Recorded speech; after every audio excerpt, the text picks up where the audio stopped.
Nasa Pilipinas pa po kaya, mga bossing, 'no? Nasa Pilipinas pa po kaya? Kasi sabi dito, ayan, "Court asks to bar Kibuloy from leaving Philippines." Naku, hindi pa kumbaga ibig sabihin wala pang hold departure order pala 'to, mga bossing, ano? Kung gano'n, mga kababayan, ibig sabihin baka nakalabas na 'yan, 'di ba? Baka nakalabas na 'yan simula nung kumbaga bago pa ma-issue yung mga warrant of arrest niyan, mga bossing. Siguro naramdaman na nila, "Oh, palabas na 'yan. Kailangan mo na umalis ng Pilipinas. Lumipad ka na." Pero siyempre, dapat i-report din ng immigration kung nakalabas na 'yan. Pero tingin ko, mga bossing, kung lalabas man ng Pilipinas 'yan, talagang backdoor ang gagawin niyan, eh. Talagang backdoor 'yan, eh, 'no? Kasi unang-una, ire-report na ng immigration 'yan, ire-report na, mga kababayan, ng immigration sa ating gobyerno. Wala po, nakalabas na bago mag-issue ng warrant of arrest. Posible 'yun, 'di ba, mga bossing? Umalis na po bago mag-warrant of arrest, nakalipad na nung kanyang jet plane, 'no? Gano'n po.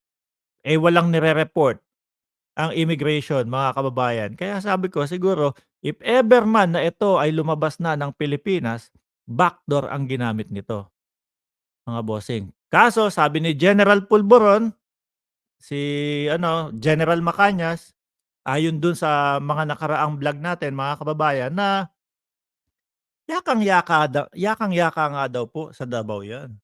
Madami daw close si Pastor Kibuloy sa Davao, eh, 'no? Kayang-kaya daw po na protektahan siya, lalong-lalo na, kumbaga may binabanggit na best friend si Macañas, eh.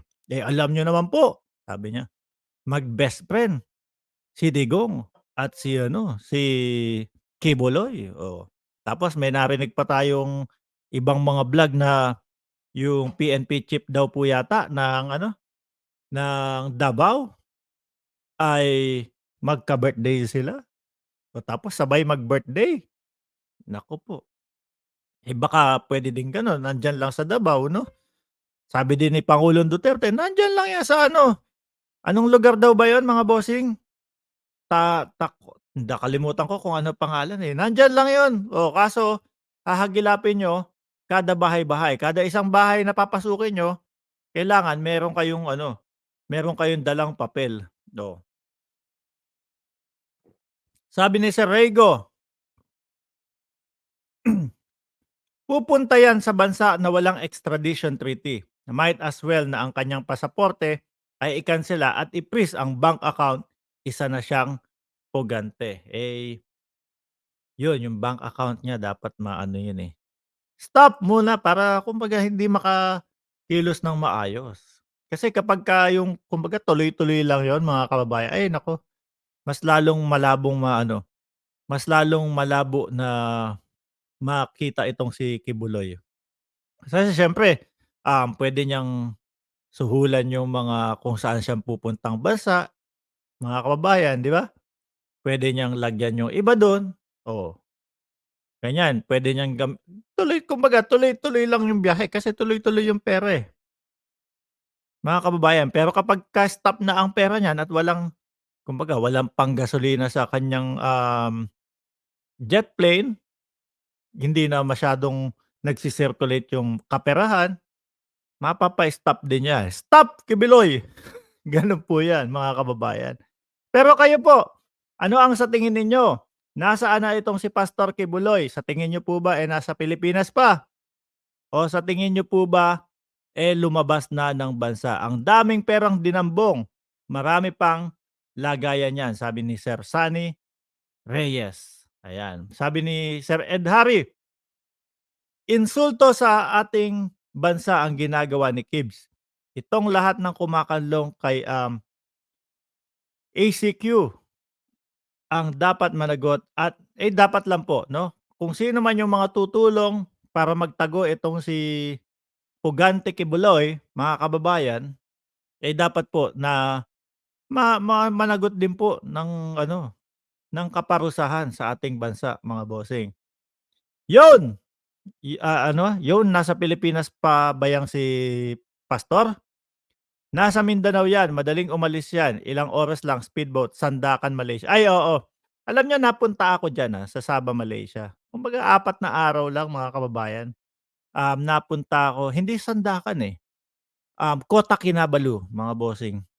Kumbaga parang halos similar siya nung ibang mga lugar sa ano, sa Mindanao po, mga kababayan. Maganda din knowing na kumbaga sabi nga dati, sa atin ang Sabah.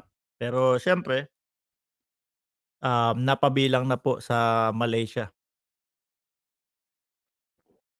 Ano nga yun, kumbaga merong bangkero dun sa Kota Kinabalu, mga kababayan. Nakaupo ako dun sa may pinakagilid ng dagat, Sabi, "Nakikita mo yun?" Sabi ko, "Oh, ano yun?" Yung parang pulo dun? Oo, sabi sabi ko, "Ano na yan, bansa mo na yan." Sabi ko, "Pilipinas?" Parang di ako makapaniwala, parang ano, parang, "Pilipinas na yan?" "Oo." Tapos, tumingin ako sa mapa. Oo nga 'no, posible. Ang lapit po mga kababayan, Kumbaga parang ano lang, parang talagang pagka nag-backdoor ka, speedboat lang, oh yun nga, talagang nasa ibang bansa ka na. Malaysia, Kota Kinabalu na. Puwedeng 'yan yung pagpuntahan, 'di ba mga bossing? Siguro ang gagawin, palabas-masok, o labas, pasok, labas, pasok. 'Pag alam na, dadamputin na siya, punta ng Malaysia, tapos pero hindi po magtatagal at ano din 'yan, matatapos din po 'yang pagtatago niyan, mga kababayan. Sabi ni Raygo Adventure, maraming Pinoy dun sa na-undocument. Opo, totoo, Turtle Island. Ako sa tingin ko, wala sa Pinas 'yan, sabi ni J. Villaluz. Sabi ni Raygo Adventure, hugante na siya at isa sa mga sumusulsol para ibagsak ang gobyerno. Akala po kasi nila, mga bossing, 'pag napabagsak nila ang gobyerno, mga kababayan, 'pag napababa si PBBM, tapos na yung kaso. Siguro kung mabalik si Digong o kung ang VP pala natin si Inday Sara Duterte. Hihinto ko na yung sasabihin ko diyan. Basta bigla ko lang na-realize 'no, kapag pala bumaba 'no, napababa nila ang ating presidente na si PBBM, ang papalit pala si VP Sara, mga kababayan. Kayo na po ang bahala diyan.